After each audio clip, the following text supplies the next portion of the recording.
এই যে জামাত শিবির হিন্দুকে নমিনেশন দিছে এবং হিন্দু শাখা করতেছে, শাখা দিছে, এটা একটা দেখানো, এটা লোক দেখানো।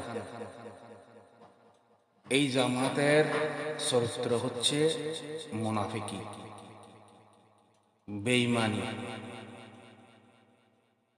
সেটা আপনারা উপলব্ধি করতে পারবেন যদি এটা চিন্তা করেন যে বিএনপি তাদেরকে 20টা বছর ছায়ার তলে রাখছে, সে বিএনপির সাথে তারা এখন কি আচরণ করতেছে। আমি সকল বাংলাদেশের হিন্দু বৌদ্ধ খ্রিস্টানদেরকে শুধু এই কথাটা আপনারা চিন্তা করবেন, শুধু এটা চিন্তা করবেন, আর কিছু লাগবে না। তারপর আপনারা নিজেরা বুঝতে পারবেন যে ওরা মুনাফিক কি ভালো।